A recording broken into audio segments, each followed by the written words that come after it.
मैं घबरा गया था। बड़ौदा की सेंट्रल जेल में सबसे पहले आज आपके सामने मैं ये पहली बार बड़ौदा की सेंट्रल जेल में सबसे पहले आज आपके सामने मैं ये पहली बार इजहार कर रहा हूं, पहली बार कि मुलाकात मेरे अपनों से भी नहीं हो पाती थी, मेरे रिश्तेदारों से, मेरे बीवी बच्चों से भी मुलाकात। उस वक्त सबसे पहले मेरे पास मेरी खैरियत दरियाफ्त करने के लिए जो बंदा आता है, जो कासिद आता है, वो किसी और की तरफ से नहीं, ताजुल उलमा नूरानी मियां साहब की तरफ से।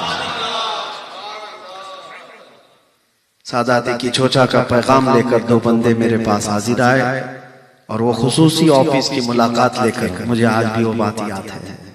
मैंने वापस वहीं बैठ करके तहरीर भी लिख कर दी थी, पहुंची या नहीं पहुंची मालूम नहीं। बहरहाल ये एक बात है मेरे अजीजों, उस वक्त घबराहट में ऐसा होता था कि हमारे साथ ऐसा क्यों है, हम दीन का ही तो काम कर रहे थे। मैंने एक हदीस पढ़ी, उसके बाद से फिर ये सब चीजें भूल गया। हजरत अबू जुंदल की बात मैं कह रहा हूं। कुफ्फारे मक्का, मुशरिकीन मक्का ने 6 साल तक कैद में रखा और हुजूर हिजरत करके चले भी गए। 6 साल के बाद हुजूर तशरीफ लाए। कितने साल हो गए? 12 साल हो गए।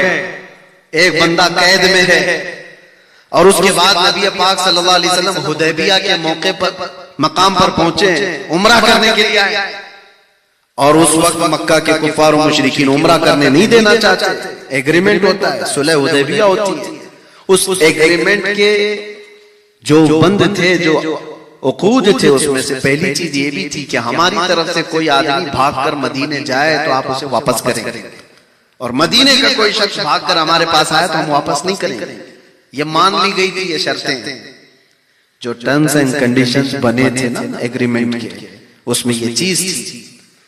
अल्लाह के नबी सल्लल्लाहु तआला अलैहि वसल्लम इसको मान लिए थे, लेकिन अभी दस्तखत नहीं हुई थी दोनों के दरमियान, कुरैश और हुजूर के दरमियान, मक्का के काफिरों और हुजूर के दरमियान एग्रीमेंट। इसी असना में वो अबू जुंदल सहाबी जो सालों से जेल में थे, दरवाजा तोड़कर निकल आया। मैं जानता हूं एक कैदी को अगर बाहर की सिर्फ हवा भी मिल जाए, उसकी जिंदगी कुछ और ही लगती है। उसके लिए उससे बड़ी नेमत नहीं है, उससे बड़ी नेमत कोई वो महसूस भी नहीं करता। जानते हो, घर के खाने का एक लुकमा कैदी को मिलता है तो 1 महीने तक दुआ करता है। हाँ, ये देखी हुई बात मैं बता रहा हूं, एक लुकमा मिल जाए घर का। ऐसे हालात में अगर कोई दरवाजा तोड़कर जेल से बाहर आ गया और 1400 के करीब सहाबा हुदैबिया के मौके पर वहां मौजूद हैं, सब में आकर मिल गए, जख्म दिखा रहे अपने पीठ के। काफिरों ने कितना मारा, जालिमों ने कितना मारा, इतने सालों से कैद में सहाबा ने गले लगाए, आ गया हमारा भाई हमारे हाथ। सोचो, अपना बंदा जब कोई अपने पास आ जाए और कैदी भी छूट करके अपनों में चले जाए तो वो दुनिया अलग हो जाती है। लेकिन काफिरों को जैसे ही पता चला, काफिरों को पता चला कि हमारा एक कैदी छूट करके गया है मुसलमानों के पास, तो आए हुजूर सल्लल्लाहु अलैहि वसल्लम के पास कहने कि हमारा और आपका जो एग्रीमेंट हुआ है, हमारा कोई बंदा भागकर आपके पास जाएगा तो आप उसको वापस करेंगे, तो उस एग्रीमेंट के बेस पर आप हमारे कैदी को वापस कीजिए। जो छूट करके हमारे पास से गया है उसको वापस कीजिए। हुजूर ने कहा, कहां है अबू जुंदल? सहाबा ने उनको छुपा दिया। कहा, नहीं, कैसे देंगे, हमारा अपना भाई छूट के आया है। और वो अबू जुंदल कहने लगे कि मुझे इतना मारा गया, इतने सालों से मैं जुल्म सह रहा हूं, क्या मुझे वापस किया जाएगा? हुजूर सल्लल्लाहु अलैहि वसल्लम ने सहाबा से कहा कि अबू जुंदल को वापस कर दो।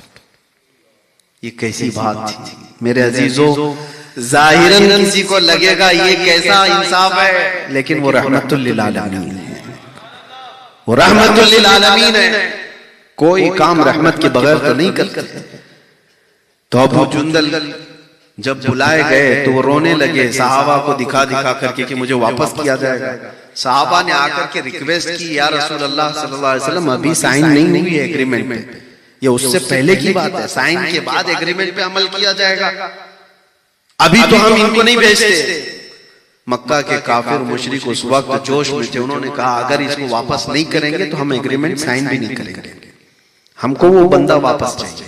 जिद थी। अल्लाह के रसूल सल्लल्लाहु तआला अलैहि वसल्लम ने फरमाया कि अबू जुंदल को वापस भेज दो। सहाबा ने हो सकता है अपने दिल पर पत्थर रख करके इस चीज को, हालात को देख करके महसूस किया हो, अबू जुंदल को वापस कर दिया गया। मैं ये सोचता था किसी बंदे को 12 साल के बाद हुजूर वापस कहें जेल में चले जाओ, वापस चले जाओ कैद में, ऐसा क्या हो सकता है? बर्दाश्त की ताकत कितनी होनी चाहिए उस बंदे के अंदर, कितना सहने की ताकत होनी चाहिए। फिर मैंने महसूस किया कि हुजूर पाक सल्लल्लाहु तआला अलैहि वसल्लम ने उनको जो वापस किया वो किस लिए? चाहते तो उसको रख लेते, उनके लिए जंग भी हो सकती थी।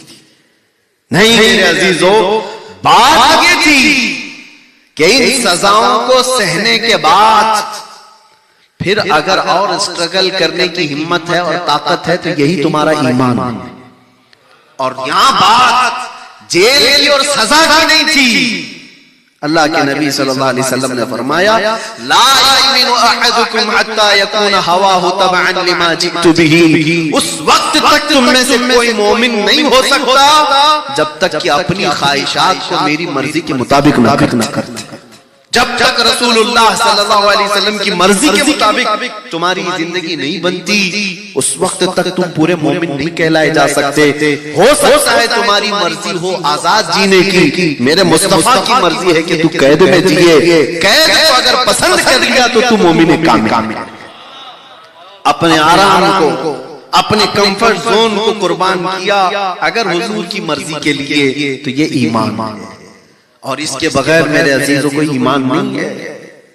इसी को मैं कह रहा था, जिंदगी का पूरा दारोमदार इस बात पर है, वो जो न थे तो कुछ न था, और वो जो न हो तो हमारी जिंदगी का हर फैसला जब भी आए हुजूर पाक सल्लल्लाहु तआला अलैहि वसल्लम की ज़ात पाक को इसमें महफूज रखो।